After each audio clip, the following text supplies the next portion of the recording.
Hello मेरे प्यारे बच्चों, कैसे हो? उम्मीद करता हूँ मस्त हो, स्वस्थ हो और अपने पढ़ाई में व्यस्त हो। मेरे प्यारे बच्चों, आज हम लोग पढ़ने वाले हैं बीरेन डंगवाल की एक कविता है जो जिसका नाम है हमारी नींद। तो हम उसको पढ़ने वाले हैं कि हमारी नींद में क्या कहानी है। तो मेरे प्यारे बच्चों, ये जो कविता है तो हम उसको कहानी के तौर पे याद करते हैं और इस कविता के माध्यम से हम लोग जानेंगे कि हमारी नींद में क्या लिखे हुए हैं और उसके लेखक कौन है। तो बीरेन डंगवाल है। क्वेश्चन आपसे पूछा जाएगा कि बीरेन डंगवाल द्वारा लिखित कविता का नाम बताइए, तो आप कहिएगा कि हमारी नींद है। मेरे प्यारे बच्चों, इस वीडियो में हम लोग करने वाले हैं बीरेन डंगवाल का लिखा हुआ हमारी नींद, जो कि आपकी गोधली भाग 2 का भाग है और हिंदी है। तो हम इसका सारे प्रश्न उत्तर करने वाले हैं। देखिए पहला क्वेश्चन क्या है। पहला क्वेश्चन क्या कहता है कि कविता के प्रथम अनुच्छेद में कवि किस बीम की बात करता है।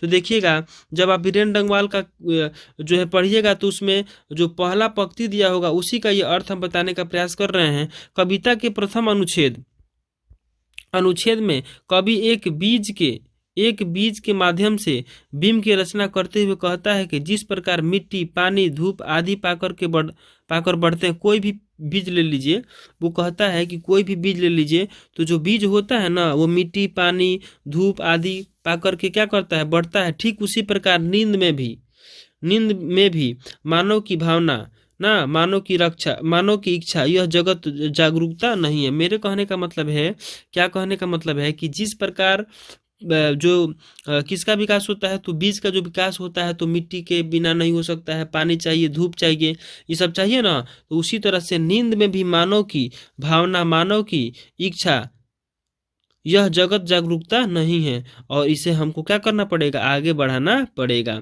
अगला क्वेश्चन है, देखिएगा ये क्वेश्चन रिपीटेड है और पूछने की चांस है जी। मधुमक्खी के जीवन क्रम का बताना है ना जी, कवि के बारे में। मधुमक्खी का जीवन चक्र क्या है, कवि के द्वारा जो बताया गया है उसको बताना है। तो देखिए हम क्या बोल रहे हैं।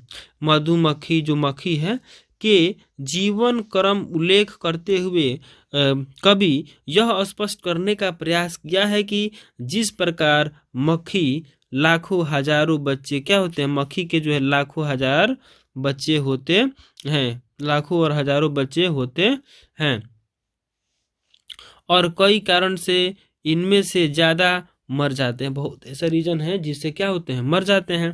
कुछ बचते हैं और कुछ मर जाते हैं। ठीक उसी प्रकार गरीब जनता का जीवन क्या है, निकृष्ट है, ज़्यादा सोचने वाला है ना जी, ज़्यादा सोचने वाला होता है। और गरीब में जन्म लेने वाले व्यक्ति की इच्छा क्या होती है, इच्छा भी गरीबी या अत्याचारी के जुल्म के द्वारा क्या हो जाता है, जुल्म के द्वारा समाप्त हो जाता है। अगला जो क्वेश्चन है, कहता है कि कवि गरीब बस्तियों का क्यों उल्लेख करता है, जो गरीब बस्तियों का उल्लेख क्यों करता है। देखो, कवि का कहना है कि गरीब कम बुद्धि के होते हैं और इसी बुद्धि के कारण वे समझते हैं कि गरीब हैं या फिर अमीर हैं ईश्वर की देन है। वो समझते हैं गरीब वर्ग के लोग कि ये हमारी गरीबी ईश्वर की देन है और अगर वो धनिक है तो वो भी ईश्वर की देन है। यही सोचकर वे अत्याचारियों का विरोध नहीं कर पाते हैं ना, और अज्ञानता के अंधकार में डूबे रहते हैं और वे शोषण के शिकार हो जाते हैं। अगला क्वेश्चन है, किन किन अत्याचारियों को और क्यों जिक्र करता है, जो सुविधा भोगी, आराम पसंद, जीवन जीने के लिए सुख भोग के सारे साधनों के संग्रह करने के बावजूद आपका क्या करेगा, वो शोषण करने की प्रवृत्ति को त्यागना नहीं चाहता है। देखिएगा, इसको एक बार फिर से पढ़ देते हैं। देखिए कवि, क्वेश्चन क्या कहता है, कवि उन अत्याचारियों का जिक्र करता है जो सुविधा के लिए क्या करते हैं जी, जीवन जीने के लिए सुख भोगी के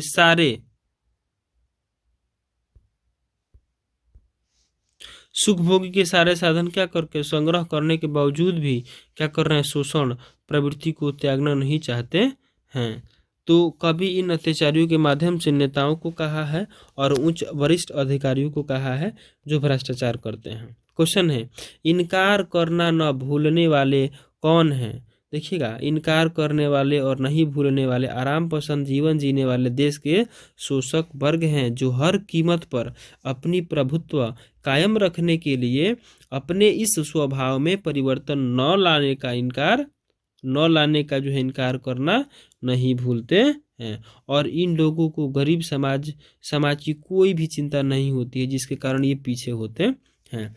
अब है अगला, कविता के शीर्षक की सार्थकता। जब भी आपसे कविता के शीर्षक की सार्थकता पूछेगा तो उस समय आपको कविता का नाम देगा। ठीक है, चलिए, कविता की सार्थकता क्या होती है, उसका जो शॉर्टकट में उसका जो पूरा निचोड़ निकाल करके आप बता दीजिए। देखिए, प्रस्तुत कविता सुविधाभोगी है, आरामदायक है, जीवन अथवा हमारी बेपरवाहियों के विपरीत परिस्थितियों में लगातार लड़ते हुए या बढ़ते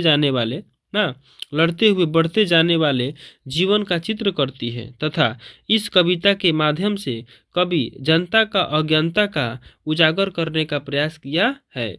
यह जनता अधिकारियों का सदियों से क्या करती है, ये जो जनता है वो सदियों से अधिकारियों का जुल्म सहते आ रही है। कवि का कहना है कि गरीब नवजीवन का संचार करना चाहिए और अत्याचारियों का जुर्म को क्या करना चाहिए, सहना नहीं चाहिए, यानी कि हटा देना चाहिए। क्योंकि अत्याचारी तब तक जुर्म करते हैं बाबू, जब तक कि उसके अत्याचारों का पर्दाफाश नहीं हो जाता है। जब तक पर्दा हटेगा नहीं तब तक वो जेल के अंदर बटेगा नहीं। ठीक है, अगला क्वेश्चन है कि व्याख्या करना है। क्वेश्चन क्या है पहले सुनते हैं, देखिए ध्यान से।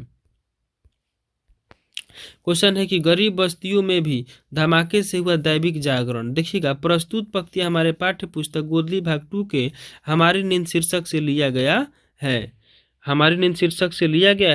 और कवि बीरेन डंगवाल कहते हैं कि गरीब जनता अत्याचारियों के कोप का शिकार है, लेकिन जब ये गरीब जनता एकजुट संगठित होकर के अपनी आवाज बुलंद करती है, अपनी आवाज उठाती है, अर्थात अपना अधिकार का बोध कराती है, तो अब ये अत्याचारियों के विरुद्ध क्या करते हैं, आवाज उठाते हैं, अर्थात मानो तो दैवी जागरण, लाउड स्पीकर। ठीक है, चलिए अगला क्वेश्चन है, यानी साधन तो सभी जुटा लिए हैं अत्याचारियों ने। यह कथन कहाँ से लिया गया है? प्रस्तुत पंक्तियाँ आप आराम से लिखिएगा। ठीक है, देखिए आप लिखिएगा कि प्रस्तुत पंक्तियाँ हमारे पाठ्य पुस्तक गोदली भाग 2 के हमारे शीर्षक से लिया गया है, इतना तो लिखना है।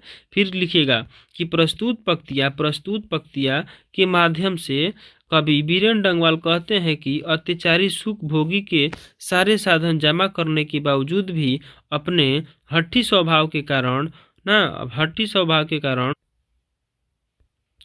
कारण क्या होता है, अन्याय बंद करना नहीं चाहते हैं और उनका जुल्म बढ़ता जाता है। वे हमारी बेपरवाहियों के कारण है सुख में जीवन का आनंद लेते हैं। ठीक है, चलिए, और इस तरह से हमारी नींद खत्म हो गई। और इसके लेखक कौन है, तो इसके लेखक बीरेन डंगवाल है।